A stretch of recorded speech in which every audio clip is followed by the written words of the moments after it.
Assalamu alaikum. Today we are going to continue with the second part of Stylistics lecture. So yesterday we saw some of the themes of terms we'll be looking into, and we understood that it was a study and interpretation of text from a linguistic perspective, and also that it was mainly the application of technical linguistic features to a work to obtain the overall meanings and effects the work would create. Then um, its objective, basically in relation to how it included the use of various features of grammar and dialogue and phonology and morphology and all of those uh, you know parts that comprise linguistics. Then its application, or just a very small list comparatively speaking, and a very small example of how linguistic features and techniques help you to interpret texts. Then we saw how there is a mediation between language and literature, linguistics, and literary criticism. Then a little bit about linguistics as to its three aspects: its form, meaning, and how language could be seen in context. Then we understood that. So we saw that there were some very specific branches of linguistics that could be applied to, understanding the style of a text, right? So social linguistics, dialectology, all of these kind of dialectology, as in understanding the dialects. Like for instance, if you're taking up a novel, as I said yesterday, Charles Dickens' novel. So if you're going to look up the differences in dialects, or compare the dialects of the lower classes, or of a certain region, or of a character belonging to a certain region speaking in a certain dialect, and comparing it to another such character in probably another novelist, you would be able to compare the styles of one through the other very specifically, right? And yes, this is where we stopped, I believe. So we looked into what literary criticism was. It is kind of out of order. We should have first started with literature and language. So first of all, what is literature? Literature would be just a made out list of things that would comprise literature. Literature would include all the writings in which expression and form, in connection with ideas of permanent and universal interest, are characteristic of or essential textures as poetry, novels, history, biography, and essays. So all of these would include to form would come together to form literature, the idea of literature. The entire body of writings of a specific language, period, people. That would be another kind of literature. So there are various interpretations of this word literature itself. So the literature of England, specifically because that is where we started off, right? History of English literature, social history of England. At least the course BA English in this university, this college, would basically focused on the literature of England beyond anything else. Well, yes, you did study about a great deal about Indian literature and American literature and new literatures, but the prime focus was English literature. The writings dealing with a particular subject, the profession of a writer or author, right? So anything, anything that is written on any particular subject would be called its literature. Literary work or production, again, one of the terminologies as to how literature would be considered as any literary work or any production as such.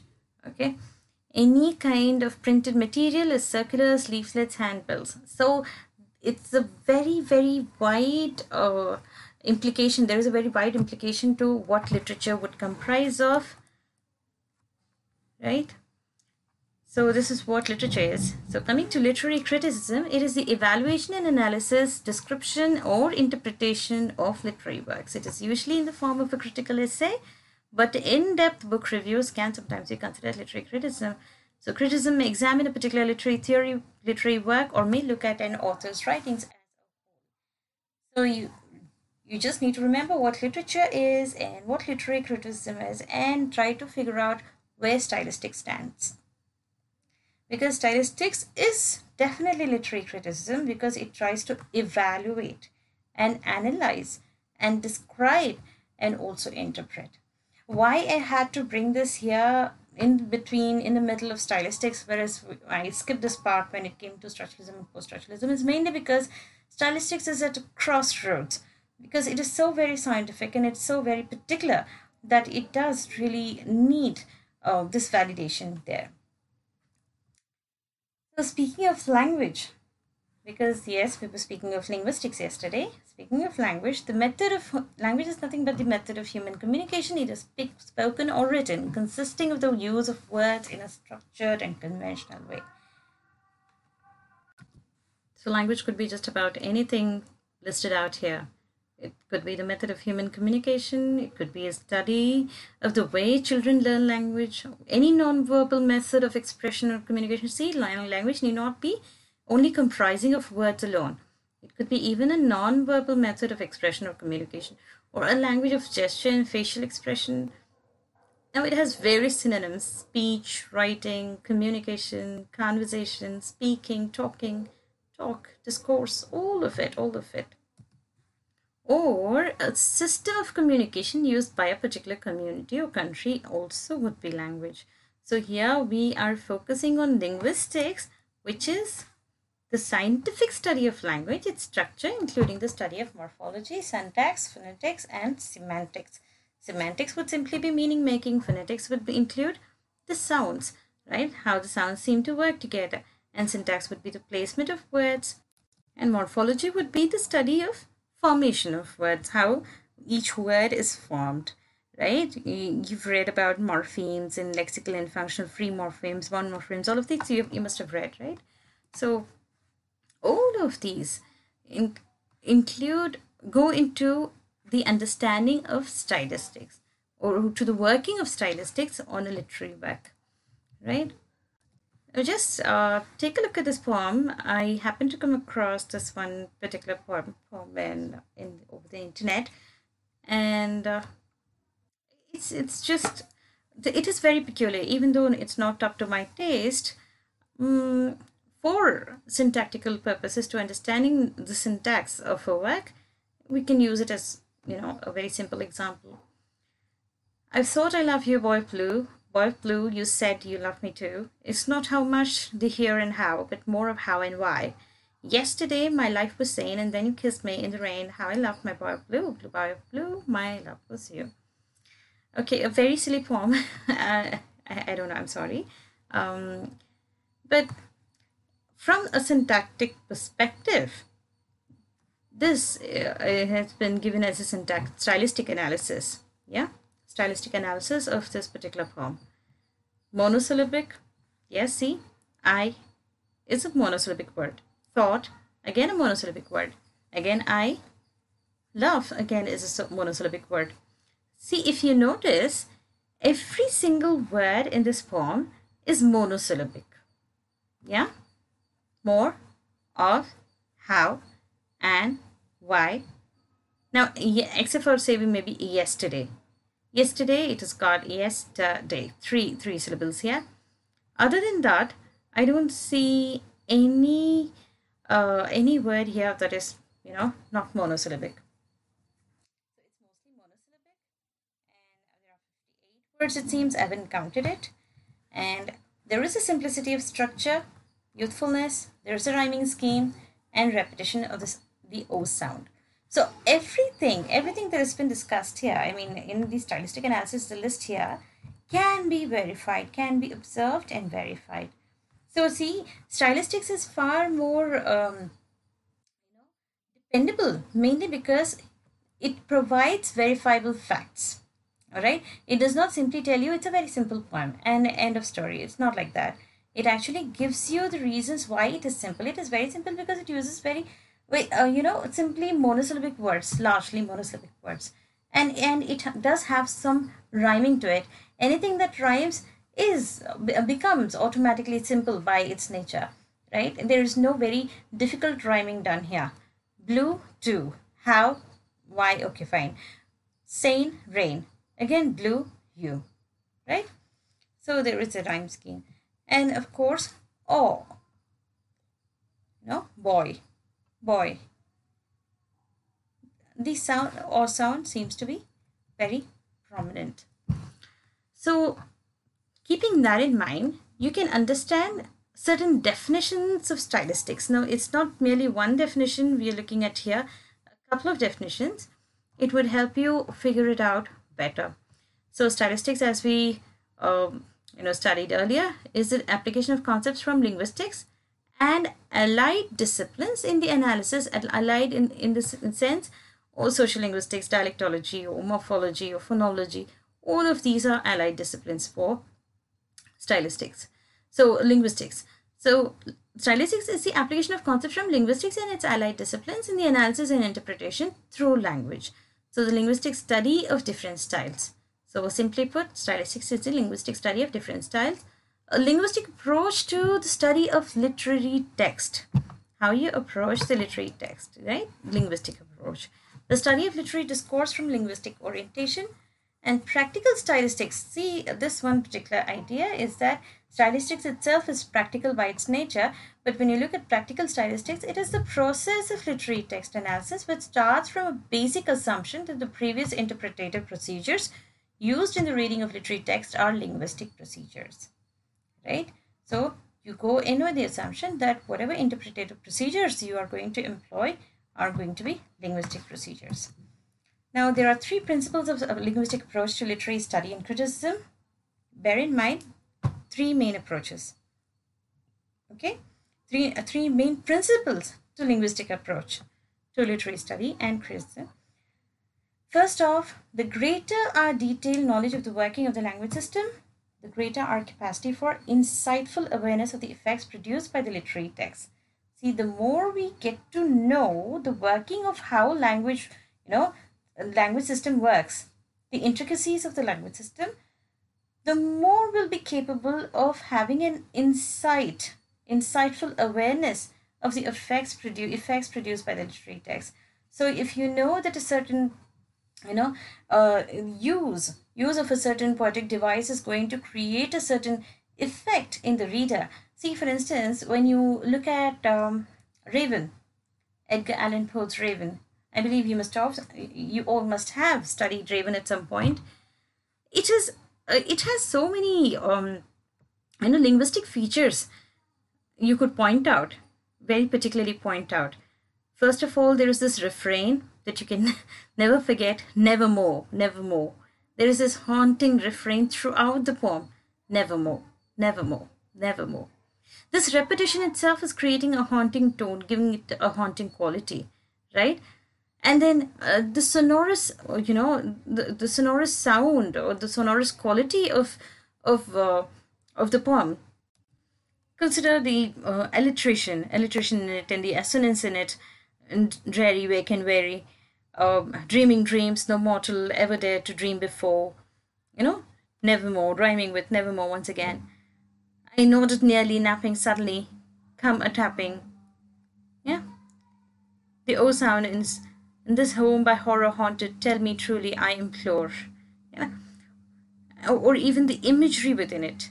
How the imagery of the silk and the sad, uncertain rustling of each curtain contribute to the haunting quality of the poem. And the simile, all the similes and metaphors used in it. On the morrow he will leave me, as my hopes have flown before. Or, as in, to the foul those fiery eyes now burned into my bosom's core, and his eyes have all the seeming of a demon's that is dreaming. Look at that beautiful, simile and metaphor there. And personification. Quote the raven nevermore. The raven is personified here, right? Given human attributes. And allusion. Look at the allusion there. Perched upon a bust of Pallas. Now, Pallas is a Greek goddess, right? Then, there are so many ways in which you see that you get to have a deeper, more greater understanding of the text when you look into the linguistic factors going into work in the text. So a principled analysis of language, a principled analysis of language can be used to make a commentary on the effects produced in a literary work less impressionistic and subjective. See, when you say impressionistic, it's just a vague quality, something that impresses upon your mind. You cannot explain it. You're impressed, but you don't know it. Can you explain why you're impressed or how you're impressed? It is very impressionistic. It's based on mere impression. And subjective would be any person's personal response. So it is very subjective. Whatever, anything other than stylistics is mostly very subjective. Okay, stylistics tends to be scientific and objective and less impressionistic. Keep that in mind. So that was possible only because it has a very principled analysis of language. Okay, it follows a very principled analysis of language that is used to make our commentary of the effects produced in the literary work. So because it will be rooted in a systematic awareness of language, bits of language will not be merely be spotted and evidence gathered casually and haphazardly. Analysis of one linguistic pattern requires checking against related patterns across the text. So because it is rooted in systematic awareness, only merely bits of language will not be spotted. Okay, you do not stick to just one single part or one particular part of the text. You actually, and you don't do it very casually or haphazardly. Just don't choose things randomly, as you do with deconstruction. In deconstruction, that's one of the flaws pointed out by most critics, that you tend to be very random. There is no system to it. It's not systematized. Whereas in stylistics, you actually tend to look for patterns all over the text. You don't really stick to one particular point and try to decipher the whole text through that one point, right? Just a practical analysis is in stylistics.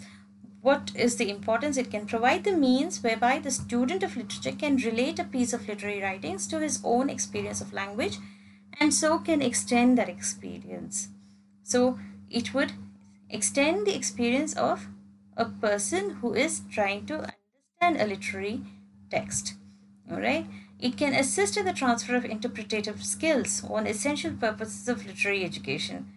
See, interpretative skills would be majorly improved. Now, this could be transferred onto the literary education. It can provide a procedure for demystifying literary text. See, most of the literary ideas generated would be just concepts and ideas, abstract ideas. So you call a certain book a good book. You call a certain writer a good writer. You use very vague terms. What is good? What is the definition of good? How good is good? What is good enough? Who is a poor writer? Are there any poor writers? Who is a bad writer? How do you explain bad writing? See, the very idea of writing itself is mysterious, right? We are told to have a suspension of disbelief. We are told to allow a certain negative capability, right? We're not asked to push ourselves to asking questions as to why a certain work is good, right? So here we are told through stylistics that we need not live in mystery anymore. If a work is good, of course, some components go into the making of that work to make it good. So it is demystified. The whole procedure is demystified. And the focus of literary text in itself provides a context in which the learning of aspects of language can be positively enjoyed. So the main focus of literary text in itself provides a... So what you're given is a text itself through which you learn language. You learn the concepts of the aspects, various aspects of language. Okay? And this learning is made more enjoyable.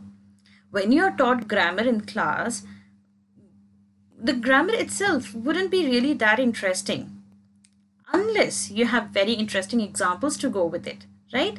So the same thing works here, as in you are given a literary text and you try to pinpoint or try to understand language, the aspects of language through literary text. So it is made, understanding language itself is made more enjoyable through this process.